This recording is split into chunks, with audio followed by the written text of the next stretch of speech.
नमस्कार मेरे प्यारे विद्यार्थियों, मैं केजी अग्रवाल हिंदी विषय अध्यापक पुनः एक बार आप सभी विद्यार्थियों का एनबीएफ परिवार की ओर से हार्दिक अभिनंदन करता हूं।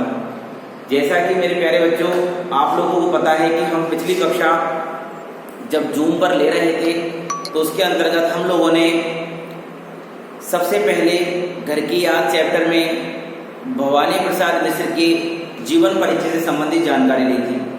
उसके बाद हमने हमारे घर की याद अध्याय को कुछ हद तक पढ़ लिया था। आज मैं आपके सामने जूम की लाइव क्लास पर नया आकर के इस ऑफलाइन वीडियो के माध्यम से घर की याद पाठ को अंतिम चरण की ओर लेकर जा रहा हूं। मेरा आपसे निवेदन है कि जिस तरीके से आप लोगों ने उस लाइव क्लास में अपना अनुशासन बनाए रखा, आप वही समय का अनुशासन इस वीडियो को देखने में भी बनाए रखें। अगर आप लोगों ने इस वीडियो को देखते समय भी वही अनुशासन बना के रखा तो मैं आपको गारंटी के साथ कह सकता हूं कि आपको यहाँ पढ़ने में भी वही आनंद आएंगे जो आनंद आपको लाइव क्लास में आ रहे थे। बस आप लोगों को ये ध्यान में रखना है कि अचानक से हम लोगों ने उसकी जगह ये फैसला क्यों लिया है, क्योंकि आप जानते हो कि कुछ टेक्निकल चीजें दिन प्रतिदिन जब हम ज्यादा यूज करने लग जाते हैं तो उसका कभी कभार कुछ ना कुछ समस्यात्मक पहलू उजागर होने लगता है। तो टेक्निकल चीजों में प्रॉब्लम आती रहती है, जाती रहती है। तो उन्हीं समस्याओं को ध्यान में रखते हुए आपकी आज की जो ये क्लास है ये हम ऑफलाइन वीडियो में आपके सामने प्रस्तुत करने जा रहे हैं। जबकि आपकी एक डाउट क्लास एक सप्ताह में रहेगी। उस डाउट क्लास के अंतर्गत आप अपनी समस्याओं को मेरे से लाइव रूप में पूछ सकते हो। तो आज की इस ऑफलाइन वीडियो को ध्यान से सुने और अपने डाउट्स तैयार करके रखें। जब लाइव क्लास आपकी लगेगी तो उस लाइव क्लास में हम आमने सामने अपने उन डाउट्सों को क्लियर करेंगे। यस, तो आइए मेरे प्यारे बच्चों, अब हम शुरू करते हैं हमारे अध्याय जिसका नाम है घर की याद। घर की याद एक कविता है आपकी। घर की याद आपकी एक कविता है और वो बहुत ही अच्छी कविता है। आपको पता है, मैंने आपके सामने इसके विषय में पहले भी बता दिया है कि इस पाठ के अंतर्गत जो हमारे लेखक है भवानी प्रसाद मिश्र, वो देशभक्ति के कारण से जेल में रह रहे हैं।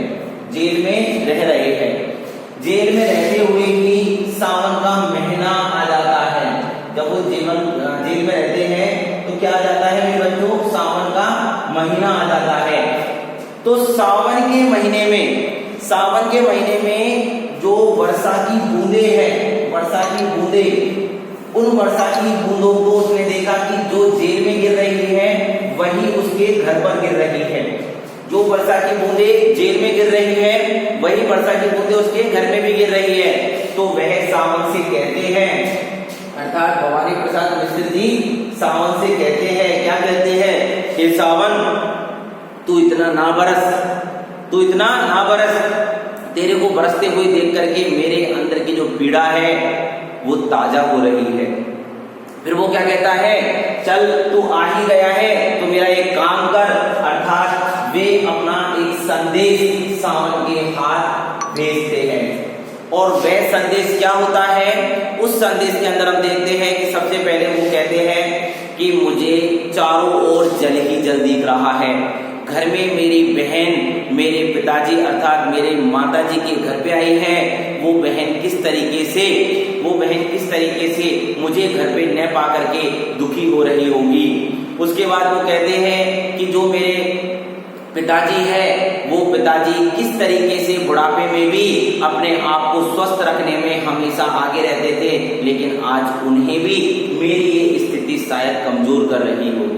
माँ के विषय में कहते हैं कि मेरी माँ जो कि पढ़ी लिखी न है, इसके कारण से वो मुझे आज यहाँ पर चिट्ठियां नहीं भेज पा रही है। इस प्रकार की बातें मैंने आपको डिटेल से पिछली कक्षा में समझा दी थी। अब हम क्या करेंगे? अब हम इनसे आगे की चर्चा को जारी रखेंगे। इन बातों को तो मैंने अभी शॉर्ट में आपको क्यों बताया, क्योंकि आप अगर पूर्व ज्ञान से जुड़ करके नवीन ज्ञान को पढ़ोगे तो आप लोगों को समझने में बड़ा ही अच्छा लगेगा। तो देखिए, तो आप लोग देख सकते हैं कि जो भवानी प्रसाद मिश्र है वो अपने पिताजी के बारे में क्या कह रहे थे। हम पिताजी के प्रकरण को पढ़ रहे थे हमारे पिछले वीडियो के अंदर, अर्थात उस लाइव क्लास के अंदर। तो मैं उसी को आगे लेते हुए आपके सामने चर्चा करने जा रहा हूं कि जो भवानी प्रसाद मिश्र है वो अपने पिता के बारे में कहते हैं कि उन्होंने गीता का पाठ किया होगा और गीता का पाठ करने के बाद उन्होंने 260 कितनी 260 दंड पेली होगी, 260। अब देखो आप कि उसके पिताजी जो कि और उन्होंने 260 बार दंड बैठक लगाई। इसका मतलब आप अंदाजा लगा सकते हो कि उनके पिताजी अपने शरीर का और अपने स्वास्थ्य का कितना ध्यान रखते थे। फिर आगे क्या कहा है कि उन्होंने अपने हाथ में मुग्दल लेकर के, मुग्दल किसे कहते हैं जानते हैं आप लोग? देखो मुग्दल क्या होता है बच्चों कि जैसे पहलवान लोग जो होते हैं ना, वो हाथ में एक लकड़ी का सा एक बहुत ही बड़ा एक मुग्दर सा हाथ में रखते हैं, जिसकी मैं आकृति बनाता हूं। जैसे देखो इस तरीके से ये होता है। इसको तो अपने हाथों से पकड़ लेते हैं और इसको घुमाते हैं। ये बहुत भारी होता है, वो इस तरीके से घुमाते हैं उसको इस तरीके से। तो ये क्या होता है? मुग्दर होता है। क्या होता है मेरे प्यारे बच्चों? मुग्दर। तो लेखक ने कहा है, भवानी प्रसाद मिश्र ने कहा है कि 260 तो दंड पेलते थे और उसके बाद मुग्दर को अपने हाथों से घुमा दिया करते थे। तो ये मेरे पिताजी की क्या थी? विशेषता थी। तो आपको ध्यान में रखना है उन्होंने पिताजी की क्या विशेषता को यहाँ पर रेखांकित किया है। फिर आगे क्या कहा है कि गीता पाठ कर लिया है, 260 दंड पे लिए हैं, मुग्दर हाथों से घुमा लिया है, और जब ये क्रिया करके नीचे आए होंगे तो उन्होंने क्या देखा होगा कि उनका बेटा घर पर नहीं है। तो इस स्थिति को सोच करके कवि भवानी प्रसाद मिश्र क्या कह रहे हैं कि चारों तरफ पानी गिर रहा है और मेरा घर उसमें तिर रहा है, मतलब तैर रहा है। अर्थात वो कह रहे हैं कि मेरा घर और मेरे घर के परिवार के लोग मेरे कारण से, अर्थात मेरे अभाव में दिन प्रतिदिन क्या हो रहे होंगे? दुखी हो रहे होंगे, पीड़ित हो रहे होंगे। आगे क्या बताया है कि 4 भाई 4 बहने जब साथ खेलते होंगे, 4 भाई 4 बहनें जब साथ खेलते होंगे, साथ खड़े होते होंगे, तो उन्हें क्या नजर आता होगा? उन्हें नजर आता होगा कि हमारा एक भाई हमारे साथ नहीं है। तो कवि कहता है कि जब भी वो सारों एक साथ खेलते होंगे या चारों एक साथ खड़े होते होंगे तो पंक्ति में उनको मेरा अभाव दुखी करता होगा, अर्थात उन्हें परेशान करता होगा। तो इस तरीके से कवि भवानी प्रसाद मिश्र अपने पिताजी के बाद पुनः एक बार अपने भाई बहनों की याद करके और उनके अकेलेपन को लेकर के अपनी पीड़ा को प्रस्तुत करते। पिताजी जिनको एक क्षण भी बुढ़ापा नहीं व्यापा।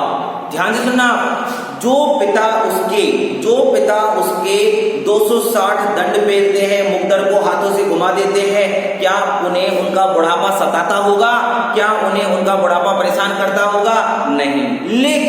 लेकिन भवानी प्रसाद मिश्र क्या कह रहे हैं कि लेकिन जब मेरे पिताजी को मेरी याद आती होगी, अर्थात 5 भाई बहनों में से जो मैं उनका 5वां पुत्र हूँ, जब मेरी याद आती होगी तो उनके ताकतवर शरीर